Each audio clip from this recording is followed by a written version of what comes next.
Ce matin à Marseille, les grévistes de la SNCM ont mis leur direction au pied du mur. Suite à une assemblée générale au sein de la société, ils emportent une victoire sur une de leurs revendications. La compagnie porte plainte contre la Corsica Ferries pour concurrence illégale.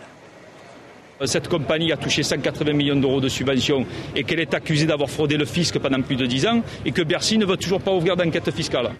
Depuis 2 jours, les grévistes demandent l'application du plan de redressement de la compagnie, un plan où les salariés se sont engagés à augmenter leur productivité de 25%. Ils ont également acté la suppression de 500 postes, ce qui devrait engendrer une économie de 70 millions d'euros par an. En contrepartie, les actionnaires, Veolia, Transdev et l'État devaient commander 4 nouveaux navires. Mais à Marseille comme à Bastia, rien ne se profile à l'horizon.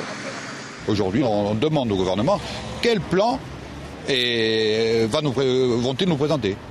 On ne sait rien aujourd'hui. On leur a posé des questions pour aujourd'hui, à part dire qu'ils remettent des fonds dans l'entreprise à la hauteur de 30 millions d'euros pour donner de la survie à l'entreprise, mais jusqu'à quand ?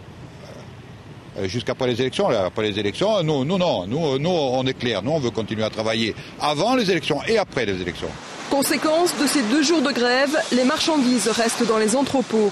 Pourtant, il faut encore acheminer 3000 tonnes de clémentines sur le continent dans les 15 prochains jours. La majorité de la clémentine corse est vendue sur le continent, enfin plus que la majorité, la quasi-totalité, et les centrales d'achat ne s'embêtent pas. C'est-à-dire que si à un moment donné, elles constatent une rupture de l'approvisionnement, elles basculent tout simplement sur d'autres origines comme l'Espagne ou le Maroc. Et à ce moment-là, c'en est terminé. Donc on n'a absolument pas le droit de rater la fin de la campagne. De leur côté, les transporteurs cherchent des solutions. Leur seul espoir, un coup de pouce de la compagnie concurrente. Nous avons demandé à Corsica Ferries de mettre un bateau supplémentaire à partir de demain. Et il nous a répondu qu'il ferait le nécessaire à partir de demain sur Bastia et sur Ajaccio. Poursuite de la grève ou pas, tout se décidera demain matin à Marseille lors d'une assemblée générale.